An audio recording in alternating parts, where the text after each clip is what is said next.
வணக்கத்திற்குரிய சித்தர் பெருமான் மூங்கிலடியார் அவர்களே, இங்கே வருகை தந்து நம்மை எல்லாம் சிறப்பித்துக் கொண்டிருக்கக்கூடிய நீதி அரசர் உயர் திரு ஜெகதீசன் அவர்களே, தமிழர் தன்னுரிமை கட்சியினுடைய மாட்சிமை பொருந்திய தலைவர்களே, நிர்வாகிகளே, அறுபடை திருமுருகன் அறக்கட்டளையினுடைய அழகு சார்ந்த தலைவர்களே, நிர்வாகிகளே, அன்பர்களே, மேடையிலே வீட்டிருக்கக்கூடிய என்னிலும் மிகச்சிறந்த சான்றோர்களே, உங்கள் அனைவரையும் இந்த நேரத்தில் பேரன்புடனும் பெரும் மரியாதையுடனும் வணங்கி மகிழ்கிறேன். வையத்துள் வாழ்வாங்கு வாழ்பவர் வானுரையும் தெய்வத்துள் வைக்கப்படும் என்றார் திருவள்ளுவர். நம்முடைய சித்தர் பெருமானெல்லாம் வையத்தில் வாழ்வாங்கு வாழ்பவர். எந்த மனிதனையும் தெய்வத்தோடு ஒப்பிடக்கூடாது என்று வேற்று ஒரு சமயத்தார் சொல்வார்கள். ஆனால் நம்முடைய திருக்குறளிலே என்ன சொல்லியிருக்கிறது என்றால், வையத்துள் வாழ்வாங்கு வாழ்பவர்கள் வானுரையும் தெய்வத்துள் வைக்கப்படும். ஒரு கண்ணகியை தெய்வமாக வழிபடுகின்ற நாடு நம்முடைய நாடு. அவள் வையத்துள் வாழ்வாங்கு வாழ்ந்தார். அதே போல நம்முடைய சித்தர் பெருமான் போன்ற நூற்றுக்கணக்கான அற்புதமான சித்தர்கள் இந்த திருமண்ணிலே பல நூற்றாண்டுகளாக வந்து நம்ம எல்லாம் வழி நடத்தி சென்றிருக்கின்றார்கள். ஆகவே அவர்களுக்கு நம்முடைய தாழ் பணிந்த வணக்கங்களை உரித்தாக்குகின்றேன். ஆனால் சித்தர் பெருமான் அனுமதியோடு ஒன்று இரண்டு மாறுபட்ட கருத்துக்களை 5 நிமிடத்திற்குள்ளே வைத்து விடுகிறேன். சித்தர் பெருமான் சுவாமிகளே, தங்கள் பாதங்களை தொட்டு வணங்குகின்றேன். ஆனாலும் கூட என்னுடைய தனிப்பட்ட கருத்து, கழிதோச்சி மெல்ல எரிக என்றார்கள். எந்த விஷயத்தையும் நாம் மாற்ற வேண்டும் என்றால் எரியணும்னு சொன்னா, எரிஞ்சிடணும், த்ரோ பண்ணணும் அப்படின்னு சொன்னா கழிதோச்சி மெல்ல எரிகணும் வள்ளுவன் சொன்னான், நான் சொல்லல. எனவே ஒரு விஷயம் சரியில்லை தெரியுது, ஆனால் அந்த சரியில்லாத விஷயத்துக்கு காரணமானவர்களை நாம் வெறுக்க வேண்டுமா? இதுதான் என் கேள்வி. யாரையும் வெறுக்க வேண்டாம். இது என்னுடைய தாழ்மையான வேண்டுகோள். ஒன்று சொல்லிக்கிறேன், நான் பேசுறதை பார்த்துட்டு பல பேர் நினைக்கலாம் நான் ஒரு அந்தணன்ட்டு. நான் பிராமணன் அல்லன். ஆனால் என்னுடைய மிகச்சிறந்த நண்பர்கள், அப்படியா, அதுக்கு ஒரு கை. என்னுடைய மிகச்சிறந்த நண்பர்களாக பட்டியலின நண்பர்கள் இருந்திருக்கிறார்கள், அந்தணர்கள் குலத்தில் இருந்த நண்பர்கள் இருந்திருக்கிறார்கள், இஸ்லாமிய சமுதாயத்தை சார்ந்த நண்பர்கள் இருக்கின்றார்கள், கிறிஸ்துவ மதத்தை சார்ந்த நண்பர்களும் இருக்கின்றார்கள். என்னுடைய கிராமத்தில் 3 கோயில் இருக்கு. 2 அம்மன் கோயில், ஒரு பிள்ளையார் கோயில். 3 கோயிலிலும் ஓதுவார்கள் தான் எல்லா பூஜையும் பண்றாங்க. அங்க எந்த பிராமணரும் வரல. ஆனா நான் என்ன சொல்ல விரும்புறேன்னா, எதையும் வெட்டி எறிய வேண்டாம். ஒரு வீட்டுல சாவி மாமியார்கிட்டயே இருக்கு, மருமகள் பாவம் அப்படி இப்படின்னு 5 நடுநடுங்கியே இருக்கிறா.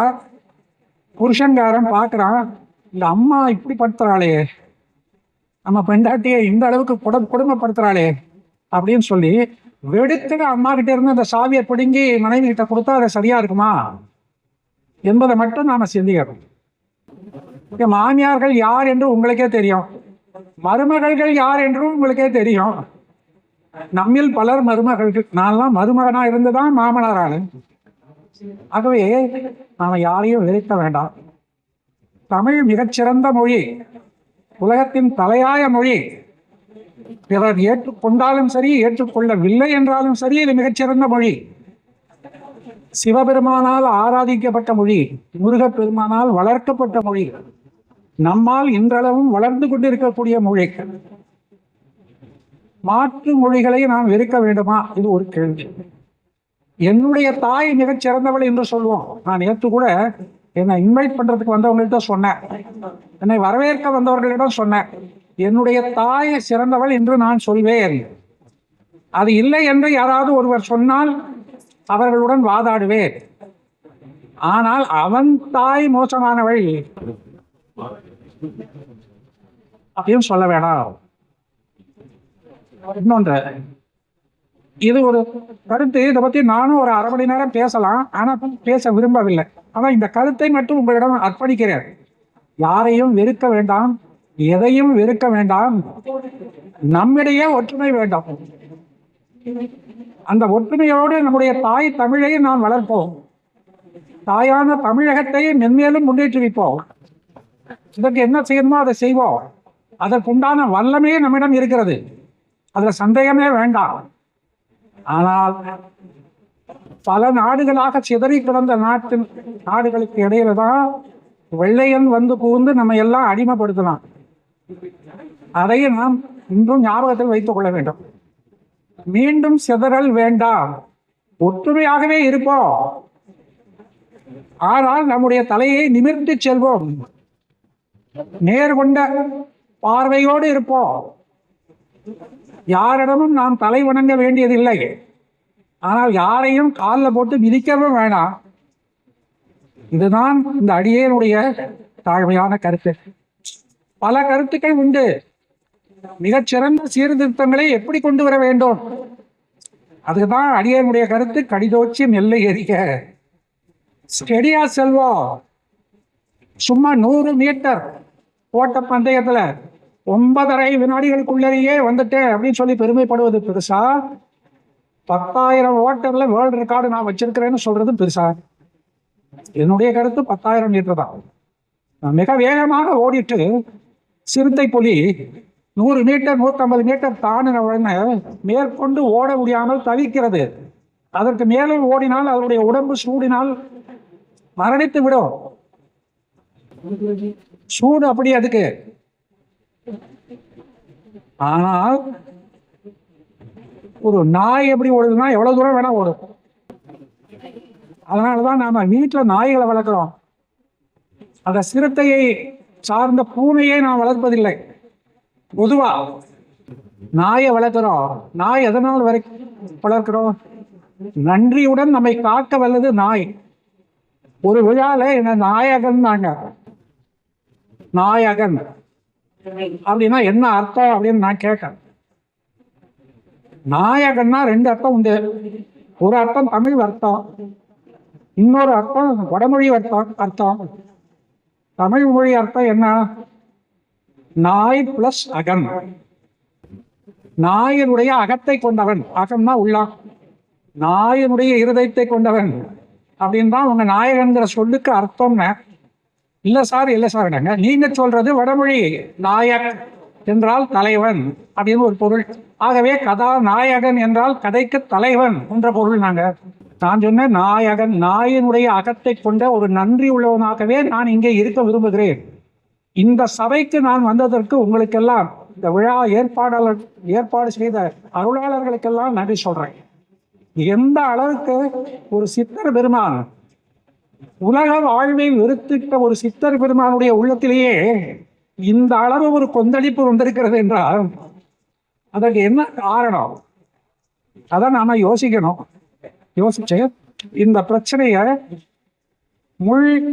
நம்முடைய மனைவியினுடைய சேலையில குத்திடுச்சுன்னா நம்ம என்ன செய்யறோம்? வேடுக்குன்னு எடுத்தோம்னா சேலை கிழிய போகுது, அப்புறம் அந்த அம்மாவே கோவிச்சுக்கலாம். மெதுவா தான் எடுக்கணும், நிதானமா தான் எடுக்கணும். எப்போதுமே மிதவாதிகள் ஒன்று உண்டு, தீவிரவாதிகள்னு ஒன்று உண்டு. காங்கிரஸ்ல 2 இருந்தது. இப்ப நாம் மிதவாதிகளாக இருக்கலாம் என்பது அடியனுடைய ஒரு வேண்டுகோள். நான் நம்முடைய இலக்கை நோக்கி பயணிப்போம், நிச்சயமாக பயணிப்போம், உறுதியாக பயணிப்போம். நம்முடைய அருமை தமிழ் மொழியை செங்கோல் மீது ஏற்றுவோம். ஏற்றி அதை பார்த்து ஆராதனை செய்து அகமகிழ்வோம். ஆனாலும் கூட அதை நிதானமாக செய்வோம். யாரிடமும் நமக்கு வெறுப்பு வேண்டாம், யாரையும் நாம் வெறுக்க வேண்டாம். அன்பே சிவம் என்றார்கள். அன்புதான் சிவம். ஆற்றாமை சிவன் அல்ல, கோபம் சிவன் அல்ல. சிவன் கூட கோபித்திருக்கிறாரே. சிவன் கோபிக்கும் போது அவன் ருத்ரனாக இருப்பதை விட அன்புடைய சிவமாக, கண்ணப்பனுக்கு அருள் செய்த சிவபெருமானாக நாம் இருப்போம். சிவபெருமானுடைய வழி தோன்றல்களாக, அவரால் படைக்கப்பட்டவர்களாக நாம் இருந்து இந்த சமுதாயத்தை செழித்து கொழித்து சிங்காரமாக வளர்ந்து மலர்ந்து மனம் பரப்புகின்ற ஒரு சமுதாயமாக மாற்றி மகிழ்வோம். என்னுடைய தலைமுறையில் இது நடக்குமான்னு தெரியல. எனக்கு 81 வயசாச்சு. இன்னும் எவ்வளோ நாள் இருப்பேன்னு தெரியாது. இப்போ இந்த பெரிய சேர்ல என்னை உட்காத்தி வச்சுட்டாங்க. அதுக்கே எனக்கு வருத்தமாகி போச்சு. நீதி அரசர் சுவாமிகள் இங்கே இருக்காங்க. அவங்கள விட்டுட்டு ஒரு காவல்துறை அதிகாரி, முன்னாள் காவல்துறை தலைவர், அவரை கொண்டாந்து இதில் உட்காத்தி வச்சுக்கிறாங்க. என்ன கொஞ்சம் வயசாச்சுன்னு சொல்லிட்டு மரியாதை கொடுத்துருக்காங்கன்னு நினைக்கிறேன். நீங்கள் போகிற நாளைக்கு ஓப்பன் டிக்கெட் வாங்கியாச்சு, அதுக்கு முன்னாடியே உங்களுக்கு ஒரு மரியாதை செய்கிறோம் என்று தான் வைத்திருக்கிறார்கள். இந்த 2 ஒரே ஒரு நாற்காலி போட்டிருக்கணும், பெரிய நாற்காலி சுவாமிகளை வச்சிருக்கணும். அதற்கு பிறகு நம்முடைய நீதி அரசனை வச்சிருக்கணும். அவருக்கு அருகில் நானும் இருந்திருக்கேன். இந்த நீதியும் காவலும் இது துருவம்னு சொன்னாங்க, யாரோ சொன்னாங்க. அதை நான் ஒத்துக்கொள்ளவே மாட்டேன். 2 கண்களும் சேர்ந்து பார்த்தா தான் நம்ம பார்க்க முடியும். ஒரு கண் இந்த பக்கம், ஒரு கண் அந்த பக்கம் பார்த்துக்கிட்டு இருந்தால் நம்ம பார்க்கவே முடியாது. ஆகவே நாங்கள் நீதி அரசர்களுக்கு மாறுபட்டவர்கள் அல்ல. நீதி அரசர்களோடு தோளோடு தோள் நின்று இந்த நாட்டில் நீதியை பேணுவதிலே ஒரு பங்கு வகைக்கு கொண்ட ஒரு இதுதான் காவல்துறை. மன்பதை காக்கும் தென்புலம் காவல் என் முதற் பிழைத்ததுன்னு சொல்றான். யாரு? நெடுஞ்செழிய மன்னன். எப்போ? ரொம்ப மோசமா, ரொம்ப அவசரமா கோவலனுக்கு மரண தண்டனையை கொடுத்து விட்ட பிறகு அவனே வருந்தி சொல்கின்றான், யானோ அரசன், யானே கள்வன். மன்பதை காக்கும் என் புலம் காவல் என் முதற் பிழைத்தது. இப்ப காவல் பணியான் சொல்றான். என் புலம் காவல் பணி என்னாலே தவறுபட்டு விட்டது. அவனே தான் நீதிமான். அந்த நாட்டுக்கு யார் ஜட்ஜுன்னா அவரே தான். அந்த நாட்டுக்கு ஆட்சியாளர் யாரு, IAS யாருன்னா அதுவும் அவரே தான். அந்த நாட்டுக்கு காவலன் யாருன்னா என் புலம் காவல் என் முதற் பிழைத்ததுங்கிறார்.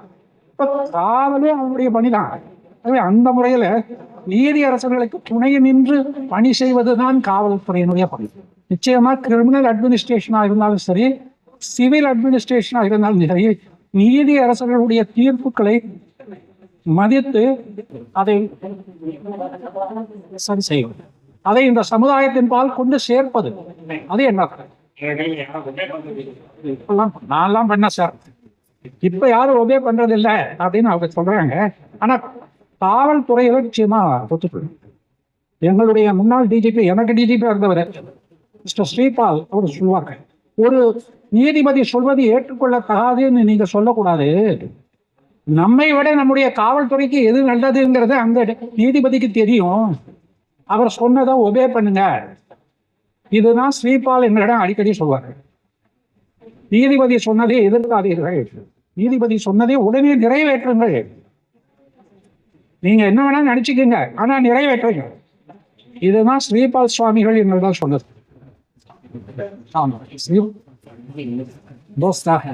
ஆமா, டி நகர்ல தான் அவர் கூடியிருக்கு. உங்களுக்கு ரொம்ப பக்கத்துலயே இருந்தேன். எனக்கு அந்த பெருமை இல்லை. நான் அண்ணா நகர் வெஸ்டர்ன் எக்ஸ்டென்ஷன் ரொம்ப தூரத்தில் இருக்கேன். அந்த முறையில் இங்கே உங்களிடம் ஒரு 15 நிமிடமோ 20 நிமிடமோ அளவலாவதற்கு ஒரு நல்ல வாய்ப்பை கொடுத்தவர்களுக்கு என்னுடைய நன்றியை